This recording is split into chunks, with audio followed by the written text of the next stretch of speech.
இது எப்படிப்பட்ட மண்? ஏதுமற்ற ஒரு துறவியின் காலில் அம்பானி விழுவானே தவிர அம்பானியின் காலில் ஒரு துறவி விழுந்து வணங்க மாட்டான். எனவே துறப்பதுதான் வாழ்வின் சிறப்பு என்று கருதக்கூடிய மண் இது. இந்த மண்ணில் இப்படி கோடி கோடியாக நீங்கள் பொது சொத்தை கொள்ளையடிக்கிறீர்களே, பொது சொத்தை. அதிலும் நீங்கள் அங்கே RS பாரதி என்ற ஒரு அறிவார்ந்த மனிதர் இருக்கிறார், சட்ட மேதை. அவர் பல்கிவாலாவுக்கு அடுத்து அவர்தான். அவரைத்தான் முதலில் கொண்டு வந்து உட்கார வைப்பார்கள். அண்ணாமலை சொத்து பட்டியலை வெளியிட்டார்.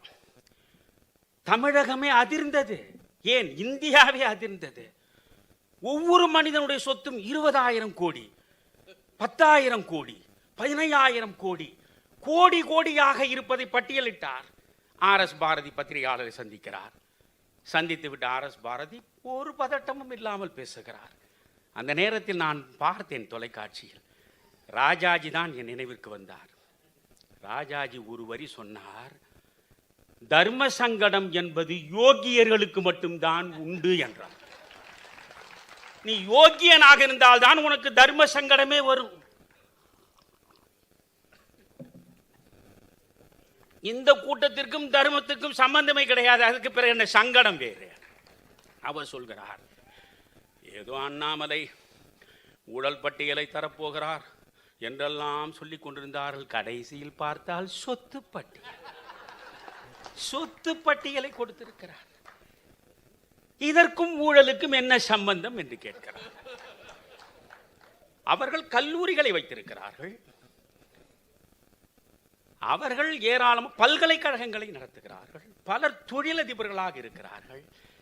நான் மரியாதைக்குரிய அறிவார்ந்த RS பாரதி அவரிடம் மெத்த பணிவோடு கேட்கிறேன், இவையெல்லாம் இன்றைக்கு வந்திருக்கின்றன. கல்லூரிகள் வந்து விட்டன, தொழிற்சாலைகள் வந்து விட்டன. கருப்பு பணம் முழுவதும் வெள்ளையாக மாறுவதற்கு இவ்வளவு வந்து விட்டன. ஆனால் தொடக்கத்தில் நீங்கள் யார்? என் கேள்வி அதுதான்.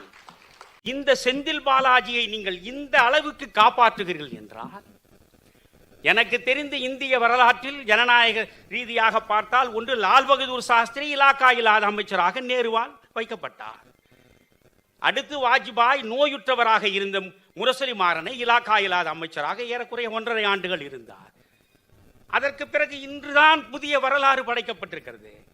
முரசொலி மாறன் மீது எந்த விதமான வழக்கும் கிடையாது, குற்றச்சாட்டும் கிடையாது. அந்த செந்தில் பாலாஜியிடம் உங்களுக்கு என்ன அச்சம்? அந்த அச்சத்தினுடைய அடித்தளம் என்ன என்ற சந்தேகம் பொதுமக்களுக்கு வருமா வராதா?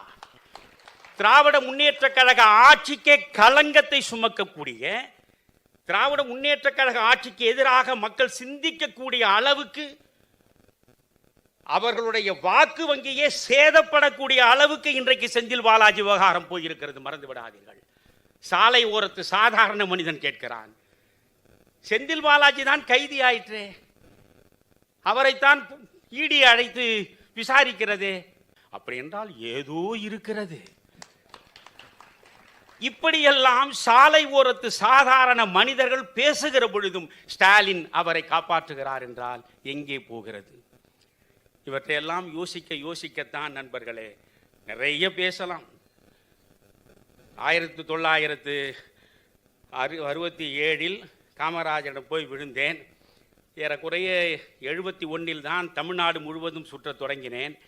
75 நெருக்கடி நிலை பிரகடனம் செய்யப்பட்ட பொழுது அன்றைக்கு தமிழகம் முழுவதும் ஒரு கைப்பையை எடுத்துக்கொண்டு தனி மனிதனாக 4 சுவர்களுக்கு நடுவே இந்த ஜனநாயகத்தை காப்பாற்றுவதற்காக நாக்கு யாகம் நடத்தியவன் தான் உங்கள் தமிழறிவி மணியன். இன்றைக்கு ஸ்டாலின் எப்பொழுது பேசினாலும் என்ன சொல்கிறார்? நீதி கட்சியிலே இருந்துதான் அவர் தொடங்குகிறார். யாரோ எழுதி கொடுக்கிறார், எழுதி கொடுப்பவர் யார் என்பதும் எனக்கு தெரியும். ஒருவர் எழுதி கொடுக்கிறார், எழுதி கொடுப்பதை அவர் வாசிக்கிறார். நான் அவரை குறை சொல்லவில்லை. எல்லா மிக முக்கியமான பொறுப்பில் இருக்கக்கூடிய மனிதர்களுக்கும் ஒரு திங்க் டேங்க் இருக்கும். சிலர் தயாரித்து கொடுப்பார்கள், அதில் ஒன்றும் தவறு கிடையாது. அதை அவர் வாசிக்கிறார். அதை எழுதி கொடுப்பவர் அவர் பிறவி பெரியாரிஸ்ட். அதனாலேதான் எல்லாவற்றிலும் பெரியார் மனம் இல்லாமல் நீங்கள் ஒரு செய்தியோ ஒரு அறிக்கையோ ஸ்டாலினிடமிருந்து பார்க்க முடியாது. இவர் சொல்கிறார், நாங்கள் யார்? நீதி கட்சியின் வாரிசுகள். பெரியாரின் வாரிசுகள், அண்ணாவின் வாரிசுகள், கலைஞருடைய வாரிசுகள் என்று. இன்றைக்கு நீங்கள் துக்ளக்கை அவசியம் படிக்க வேண்டும். நீங்கள் வாரிசுகள், கலைஞரின் வாரிசுகள் நீங்கள், உண்மைதான். திராவிட முன்னேற்ற கழகத்தை உருவாக்கியவர் என்று அன்றைக்கு செப்டம்பர் மாதம் 18ஆம் தேதி 1949 மாலை 4 மணிக்கு ராயபுரம் ராபின்சன் பூங்காவில் கொட்டுகிற மழையில் பேசினார்களே, அவர்களுடைய வாரிசுகள் எல்லாம் எங்கே போனார்கள்? 28 பேரில் கடைசி இடம் பெற்ற கலைஞருடைய வாரிசுகளின் கையிலே தான் இன்றைக்கு கழகம் இருக்கிறது. திமுக கழகம் ஒட்டுமொத்தமாக கலைஞரின் வாரிசாக இருக்கிற ஸ்டாலின் கையில் இருக்கிறது. ஸ்டாலினுடைய அந்த திமுக கழகத்தை அப்படியே எடுத்து அவர் உதயநிதிக்கு கொடுக்கிறார். அங்கே உள்ள சுயமரியாதை சுடர் பரப்பும் மனிதர்கள் எல்லாம் உதயநிதியை மட்டும் நாங்கள் ஏற்றுக்கொள்வோம் என்று நினைக்காதீர்கள். உதயநிதிக்கு பிறகு வருகிற இன்ப நிதியையும் நாங்கள் இதயபூர்வமாக ஏற்றுக்கொள்வோம். நீங்கள் எல்லாம் யார்? சுயமரியாதை இயக்கத்தை சார்ந்த சுடர்கள். நீங்கள் சுயமரியாதைக்கும் உங்களுக்கும் எழுமூக்கின் முனையளவாவது சம்பந்தம் உண்டா? 1971 இந்திரா காந்தியின் ஒரே நோக்கம் என்ன? காமராஜர் எழக்கூடாது, மீண்டும் காமராஜர் எழக்கூடாது. எனவே எப்படியும் காமராஜரை தமிழ்நாட்டில் அழித்து விட வேண்டும் நினைத்தார். அதற்காக திமுக கழகத்தோடு கூட்டணி வைத்தார். அதை மிகச்சரியாக பயன்படுத்தி கொண்டார் கலைஞர். அந்த வகையில் கலைஞர் சாணக்கியன் தான். என்ன செய்தார் அவர்? 9 நாடாளுமன்ற தொகுதிகளை அவர் கொடுத்தார். இப்பொழுது திமுகவை எடுத்துக்கொண்டால் எப்போது சொல்ல நாங்கள் போட்ட பிச்சை. முதலில் பட்டியல் வகுப்பை சார்ந்தவர் நீதியரசராக வந்தார் என்றால் அது திமுக கழகம் போட்ட பிச்சை. இப்பொழுது வேலு திருவாய் மலர்ந்திருக்கிறார்.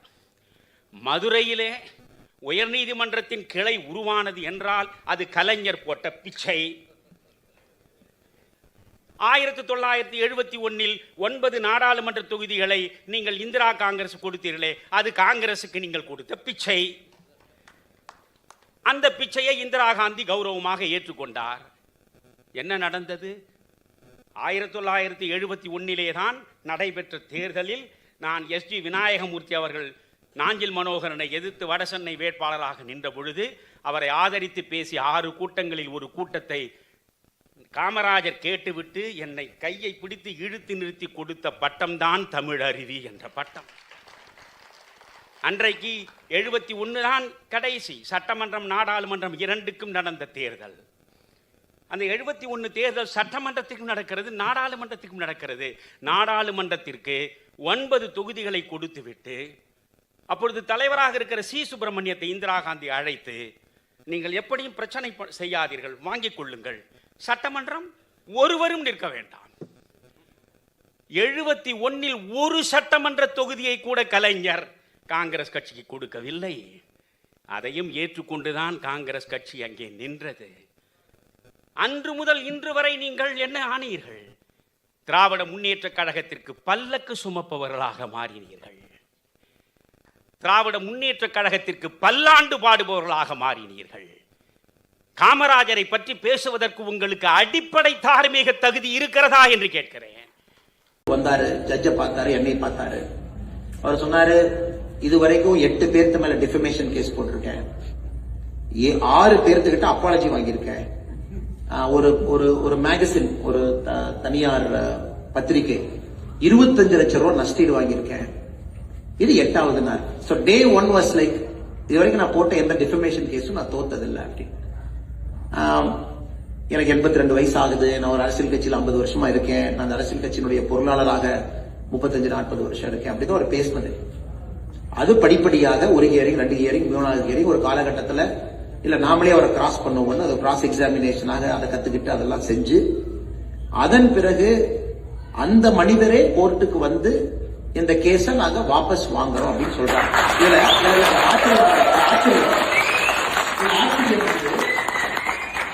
ஒரு 4 பேர் பத்திரிகையில் எழுதுறான். அப்ப அவரு வாபஸ் வாங்குறோம்னா இவங்க 2 பேரும் காம்ப்ரமைஸ் ஆயிட்டாங்களா? அப்ப அண்ணாமலை காம்ப்ரமைஸ் அகேன்ஸ்ட். அப்பதான் நான் நினைச்சேன், முதல்ல சில பேருக்கு, ஒரு பத்திரிகை நண்பர்களுக்கு பேசிக் அறிவு நம்ம கொடுக்கணும். யாரோ ஒருத்தர் என் மேல கேஸ் ஃபைல் பண்றாங்க, I am the accused, somebody files a case on me, case file பண்ணவங்க அதை வாபஸ் வாங்குறாங்க. அப்ப whatever got to do with case file பண்ணவங்களுக்கும் எனக்கு என்ன சம்பந்தம்? கேஸ் ஃபைல் பண்ணவங்க எப்பனாலும் வாபஸ் வாங்கலாம், எனக்கு அதுக்கும் எந்த சம்பந்தம் இல்லை. இந்த கேஸ் நடக்க கோர்ட்ல ஒரு ஏதோ ஒன்று சொல்றாரு, நான் அந்த கோர்ட்ல அங்கேயே சொல்றேன், என்னை பத்தி அவதூறு சொல்றாரு, நான் இங்கேயே கேஸ் ஃபைல் பண்ணுவேன் மறுபடியும்.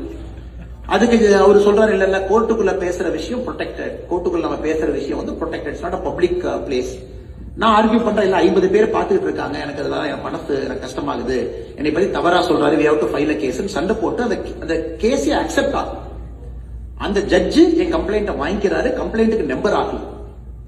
அப்ப அந்த ஆப்போசிட் தரப்பினுடைய வழக்கறிஞர் சொல்றாரு, இல்ல சுப்ரீம் கோர்ட்டுடைய ஜட்ஜ்மெண்ட் இருக்கு, கிராஸ் எக்ஸாமினேஷன் அப்ப பேசக்கூடிய விஷயத்துக்கு நீங்க எஃப்ஐஆர் நீங்க போட முடியாது, you cannot file a defamation inside the court, பப்ளிக்ல பேசினா தான். அது நம்பர் ஆகாம ஒரு கம்ப்ளைண்டா இதே ஃபைல் இருக்கு. சோ இந்த மனிதன் கேஸ் போட்ட ஒரு மனிதன் போய் வாபஸ் வாங்குறாரு, நம்பர்டு ஃபைல், நம்பர் ஆகாத ஃபைல் அது இருக்கு, அதுக்கு 2 பேர் எழுதுறாங்க. அப்ப அண்ணாமலை கேஸ வாபஸ் வாங்கினாரா, அவரு கேஸ வாபஸ் வாங்கினாரா, எனக்கு தெரியல. அதனால this is the level of political discourse it has come. நான் ஒரு ட்வீட் போட்டேன், நான் சொன்னது எல்லாம் உண்மை, இன்னைக்கு உண்மை, நாளைக்கு உண்மை. இதுவரைக்கும் நான் யாரை பத்தி என்ன பேசணும் தொடர்ந்து அதை பேசுவேன், அதுல எந்த மாற்று கருத்தும் இல்லை, அதை சந்திச்சுக்கலாம். எதுக்காக இந்த பாயிண்ட் நான் சொல்றேன் அப்படின்னாங்க, நான் கரப்ஷனுக்காக personally I paid a price. சண்டை சச்சரவு, கேஸ், லோட்டு லூசுக்கு ஏறுறது இறங்குறது, இந்த வேலைகள்லாம் தமிழ்நாட்டுல கரப்ஷன் கட்டுக்குள்ள வருது அப்படிங்கறதுங்க ஒரு நாகரிக குடிமகனாக வெரி வெரி ஹாப்பி. ஃபைனலி ஏதோ ஒரு இடத்துல யாரோ ஆரம்பிச்சிருக்கிறாங்க. அடுத்தது ஒரு பொலிட்டிக்கல் டிசிப்ளின், அதாவது ஒரு எந்த ஒரு அரசு வந்தாலும் கூட ஒரு வருட காலம், நீங்களே புதுசா ஒரு கம்பெனிக்கு போறீங்க, you go to a new company, you take up a new role. We got to give you some time to settle in that role. Maybe 6 months, maybe 1 year. You understand, you do your best.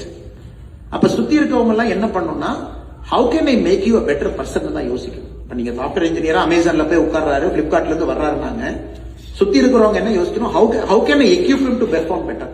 அதனால இன்னைக்கு என்னுடைய thinking என்னன்னா, ஒரு வருட காலம் நாம support கொடுப்போம், equip பண்ணுவோம், பெட்டரா பெர்ஃபார்ம் பண்ணணும், தடைக்கல்லை போட வேண்டாம் அப்படிங்கிறது இரண்டாவது நிலைப்பாடு. அதனால நம்ம எந்த விஷயத்தை சொன்னாலும் கூட அறிவுறுத்துகின்றோம், சொல்லுகின்றோம், இதை நீங்க பாருங்க, ஒயிட் பேப்பர் ரிலீஸ் பண்றோம், உங்க ஆள்கிட்ட பேசுங்க, டிஸ்கஸ் பண்ணுங்க, இப்படித்தான் நம்ம சொல்றோம். மூன்றாவது, இன்னைக்கு தமிழ்நாடு வந்து புறையோடி போயிடுச்சுங்க, புறையோடி போயிடுச்சு. நான் ஏற்கனவே சொன்னேன், இங்கிலாந்து பாலிடிக்ஸ் மாதிரி இவ்வளவு கேப் இருக்கு, வரவுக்கும் செலவுக்கும் சம்பந்தமே இல்லை. somebody is sitting in that governance. மாத்துறது அவ்வளவு ஈஸி கிடையாது. அதனால இன்னைக்கு very hopeful start. let us wait, let us be patient. 1 year is the minimum time a political party or a government needs new government. அதுல பாதி பேர் வந்தக்கூடிய அமைச்சர்கள்லாம் அவங்க இதுவரை கவுன்சிலரா கூட இருந்ததில்லை, இன்னைக்கு அமைச்சர்களா இருக்காங்க. பாவம், அவங்களுக்கு அந்த ஸ்பேஸ் கொடுக்காம எப்படி அவங்க பெர்ஃபார்ம் பண்ணுவாங்க? and somebody is a minister, you got to give him space. டே 1 பண்ண எப்படி அவங்க பண்ணுவாங்க? அவங்களுக்கு ஃபைல் நோட்டிங் என்ன, லெஃப்ட் என்ன, ரைட் என்ன, இன்கமிங் என்ன, அவுட் கோயிங் என்ன, செக்ரட்டரி லெவல் மீட்டிங் என்ன செய்யணும்னு அவங்களுக்கு தெரியறக்கே 6 மாசம் ஆகும். அதனால இன்னைக்கு அந்த நேரம் நாம் எல்லோரும் கொடுக்கணும். டிவிகே கவர்மெண்ட் தமிழ்நாட்டுக்கு நல்லது பண்றாங்கன்னா முதல் நாளா நம்ம எப்பவுமே வரவேற்க போறோம். கரப்ஷனை யாரு கட்டுப்படுத்துறாங்களோ நம்ம வரவேற்க போறோம். ஏன்னா நீங்க கேட்ட கேள்விக்கு இதான் என்னுடைய நிலைப்பாடு. அதனாலதான் நிறைய பேர் வந்து கேட்கறாங்க, ஆனா டெய்லி வந்து பிரஸ் பாருங்க, டெய்லி பிரஸ் பார்த்து என்ன மேடம் பண்றது? இன்னைக்கு பிரஸ் பார்த்து என்ன கேட்கலாம், உங்க வீட்டு நல்லா இருக்காங்களான்னு கேட்கலாம். ஜேர்னலிஸ்ட் உங்களை பார்த்து ஆனா உங்க வீட்டு நல்லா இருக்காங்களான்னு கேட்கலாம். இது ரெண்டை தவிர நீங்க என்ன கேட்க முடியும்? நான் ஏற்கனவே சொல்லிட்டேன், அரசுக்கு நேரம் கொடுக்கணும்.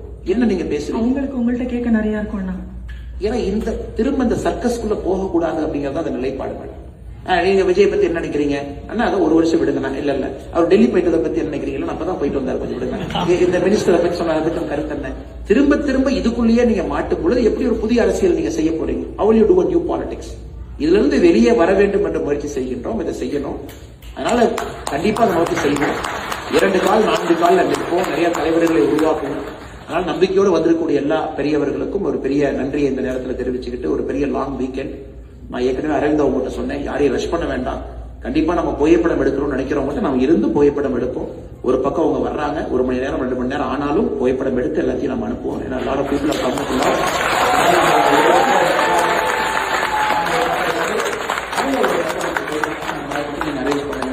அதே நேரத்தில் உங்களுக்கும் பெரிய நன்றி.